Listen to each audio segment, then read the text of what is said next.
naglabas po ng formal statement. Maiksi lang, mga 3 minutes. Si Speaker Martin Romualdez, pinahayag niya bakit nag-file ng motion for reconsideration ang House sa Korte Suprema at ano ang pangunahing laman ng nasabing motion for reconsideration. Ngayon, nagre-react ang mga DDS, nagre-react yung mga supporters ng Duterte. Sinasabi nila, tinatakot daw ni Romualdez ang Korte Suprema. Binabantaan daw. O yan, tingnan nyo yan, dalawang mga kilalang mga vloggers ng DDS o kampo ng Duterte, ang ganyan ang kanilang tema. Halimbawa itong si Roque, sabi niya, tinatakot ni Tambi ang korte. Yun. Sabi naman ni Romualdez, nagbanta sa Supreme Court. Kumbaga ang common na sinasabi ng dalawang ito, na parang yung statement ni Romualdez ay parang pagbabanta. Kaya pag-usapan nga natin ito mga kabunyog. So, binantaan niya ba o tinatakot ni Romualdez ang Korte Suprema sa naging pahayag niya? Mga kabunyog, pinanood ko yung buong statement ni Romualdez. Wala namang pagbabanta doon. Ito namang mga DDS na ito. Ito namang mga Duterte supporters na ito. Wala namang pagbabanta doon, wala namang pananakot. Pinanood ko yung buong statement. Ang sinabi lang naman ni Romualdez sa first part, ang sabi ni Romualdez, nag-file sila ang House of Representatives ng motion for reconsideration dahil sila, ang House of Representatives, ang boses ng mamamayan, the voice of the people. Ay, kumbaga, ang pakiramdam nila ng House of Representatives, ang gusto ng tao, ay patuloy na isulong ang impeachment ni Sara. So dahil sila yung kinatawan ng mamamayan, House of Representatives, boses ng mamamayan, so dinadala nila ang boses ng mamamayan na dapat ituloy ang impeachment. Wala namang masama sa ganun na At sinabi naman ni Martin Romualdez doon sa kanyang pahayag, ginagawa namin ito hindi para i-defy. Hindi para i-defy o labanan ang Korte Suprema. Hindi yun ang issue. Kumbaga, ang sabi ni Martin Romualdez, ginawa nila yan ng may paggalang sa Korte Suprema. Ginagalang nila ang Korte Suprema. Sa totoo lang, hindi naman illegal yung pagpa-file ng motion for reconsideration. May mali ba sa pagpa-file ng MR or motion for reconsideration? Wala namang ganun eh. Ang pagpa-file ng motion for reconsideration ay right. Right yan, karapatan yan. Halimbawa, sa desisyon nga ng Korte Suprema, natalo nanalo si Sara sa Korte Suprema. Pabor kay Sara yung desisyon. Hindi pabor sa House of Representatives. Pag hindi pabor sa iyo ang desisyon, pwede kang humiling na pwede ba i-review uli ng desisyon nyo? Humihiling kami na i-reconsider ninyo ang desisyon ninyo sa ganitong mga batayan. Di ba? Ano naman 'yon? Ang MR o reconsideration, laging karapatan 'yan ng sino man na tinalo sa kaso. So pag natalo ka sa kaso, pwede kang mag-motion for reconsideration. Pwede kang mag-appeal. Bawal ba 'yon? Hindi. Hindi. So ano naman ang doon? Ang mahirap kung ang ginagawa mo ay bawal. Ang hirap kung ang ginagawa mo ay illegal. Hindi naman illegal ang mag-file ng motion for reconsideration.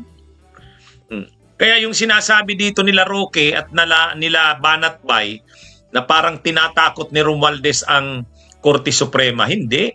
Pakinggan mo naman yung statement ni Romualdez. Ang sinabi naman, ito with all due respect. With due respect sa Korte Suprema, ginagawa namin to dahil nakikita namin, duty namin na i-file ito. Ang unang bahagi ng statement ni Martin Romualdez, sabi niya, ni Speaker Martin Romualdez, ang sabi niya, nakalagay naman sa konstitusyon, ang House of Representatives ang may exclusive power to initiate impeachment proceedings.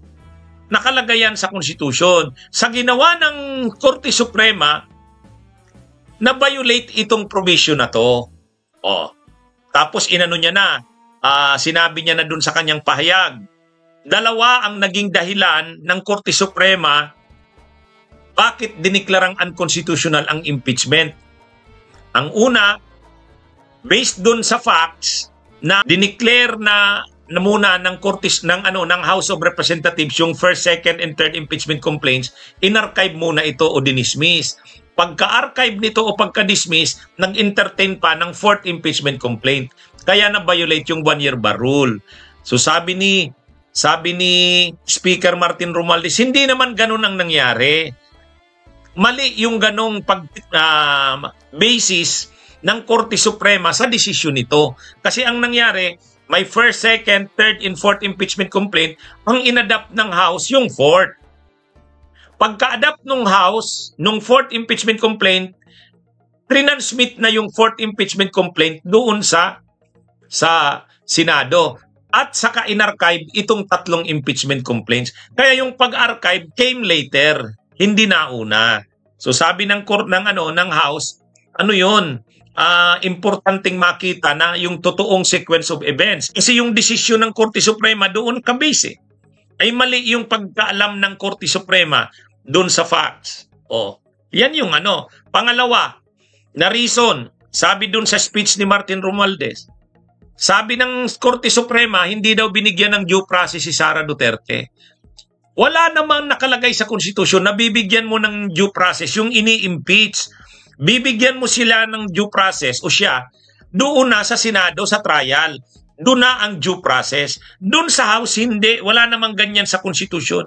Ngayon, kung yung rules na yan ang linalagay na ngayon ng Korte Suprema sa desisyon nito, okay, that must be applied prospectively sa susunod na, hindi dito.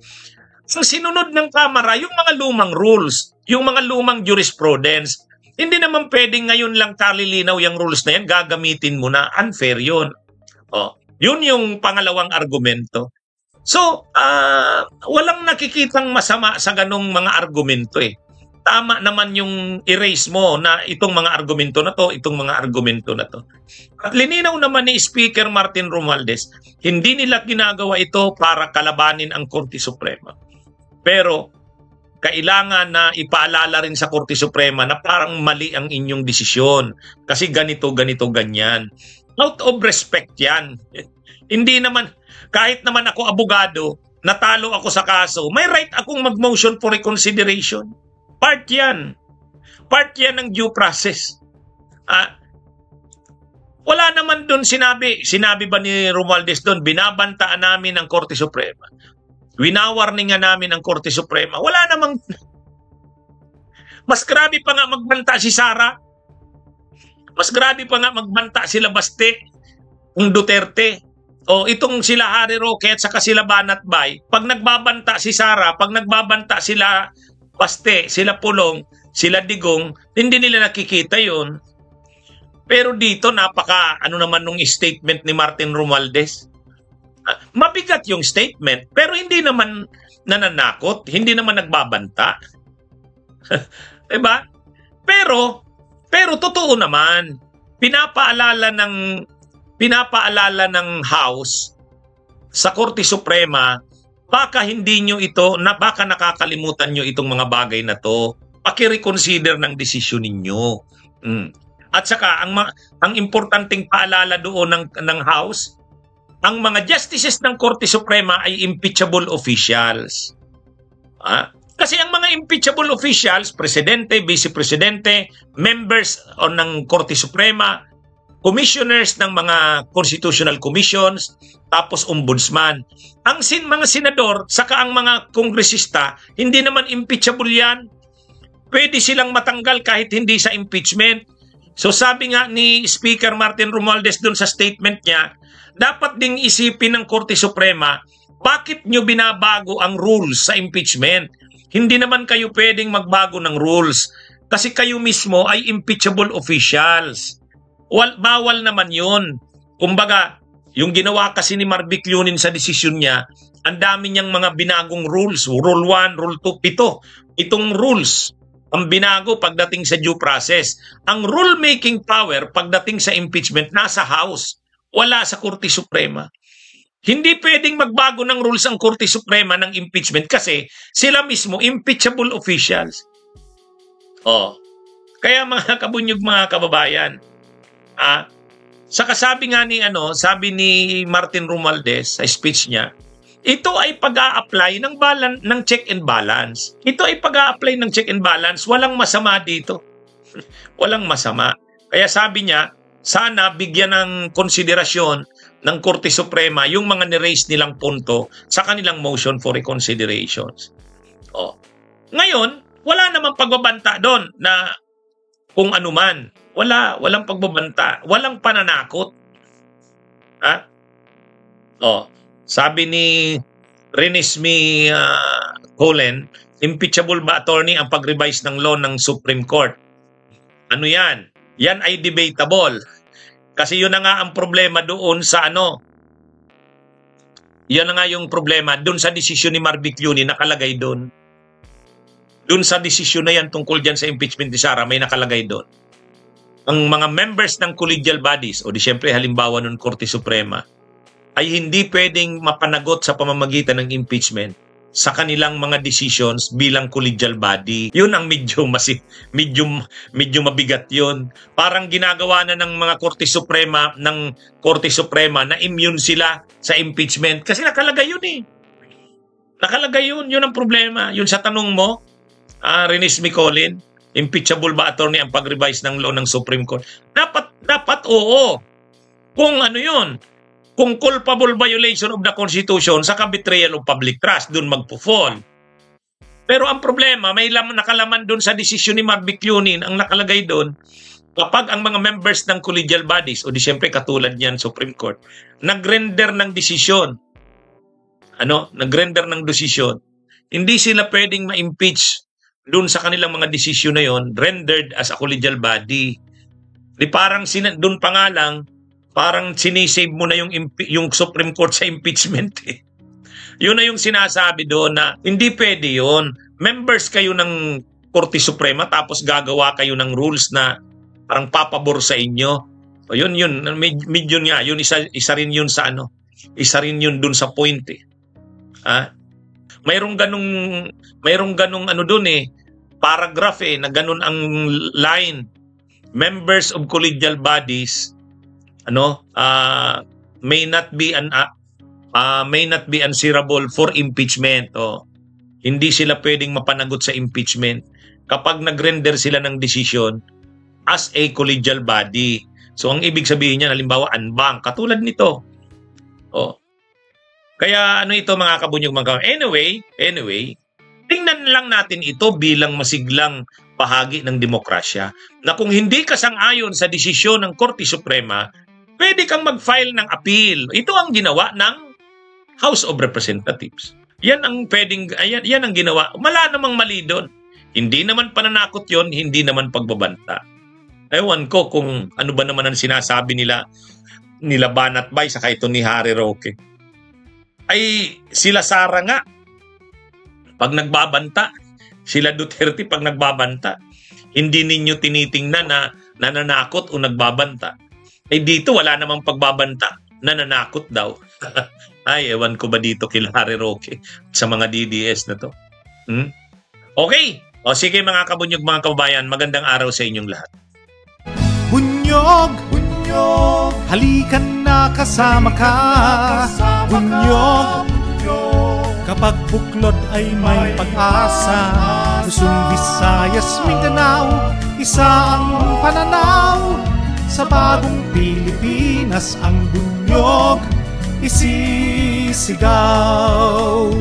Bunyog, bunyog.